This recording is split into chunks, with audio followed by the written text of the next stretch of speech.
నమస్తే welcome to 6 TV నేను Radhika bulletin లోకి వెళ్తే స్థానిక సంస్థల ఎన్నికల్లో బీసీలకు 42% రిజర్వేషన్లు ఇవ్వాలన్నదే తమ ఆకాంక్ష అన్నారు BRS MLC Kalvakuntla Kavitha. BJP మీద నెపం పెట్టి కాంగ్రెస్ ప్రభుత్వం చేతులు దులుపుకోవాలని చూస్తుందని విమర్శించారు. ముస్లింలకు మరో 10% రిజర్వేషన్లు సీఎం రేవంత్ రెడ్డి ఇవ్వాలని డిమాండ్ చేశారు. బీసీ రిజర్వేషన్ల పెంపు కోసం హైదరాబాద్ ఇందిరా పార్క్ వద్ద ఎమ్మెల్సీ కవిత నిరాహార దీక్ష చేపట్టారు.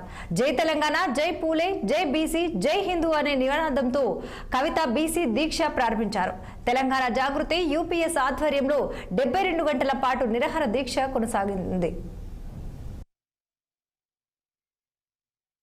తెచ్చుకున్న తెలంగాణలో ప్రతి ఒక్కరికి రాజ్యాధికారంలో వాటా రావాలి, ప్రతి ఒక్కరికి ఆర్థిక అవకాశాలు రావాలి, ప్రతి ఒక్కరికి సమాజంలో గౌరవం దక్కాలి. సమాజంలో సగభాగం బీసీలు ఉన్నారు. మరి సగభాగం ఉన్నటువంటి బీసీలకు రాజకీయంగా సమ ప్రాధాన్యత దక్కాలనేటటువంటి ఉక్కు సంకల్పంతోనే ఇవాళ పిడికిలు బిగించి మనందరం ఇక్కడికి రావడం జరిగింది.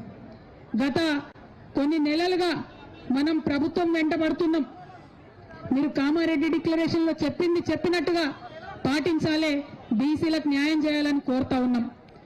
తెలంగాణ జాగృతి, యునైటెడ్ పూలే ఫ్రంట్ మన యొక్క ఉద్యమాల ఒత్తిడితోని ఇవాళ అసెంబ్లీలో 2 బిల్లులు పాస్ అయినాయి.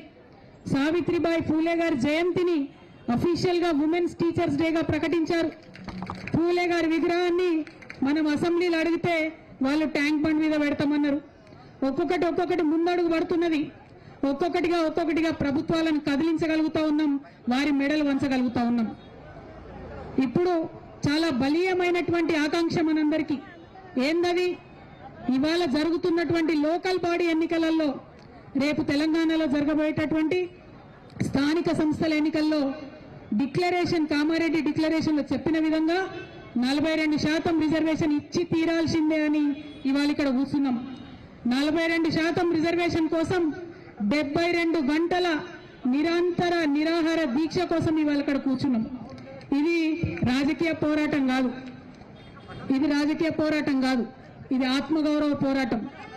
బీసీల ఆత్మగౌరవం కోసం జరుగుతున్నటువంటి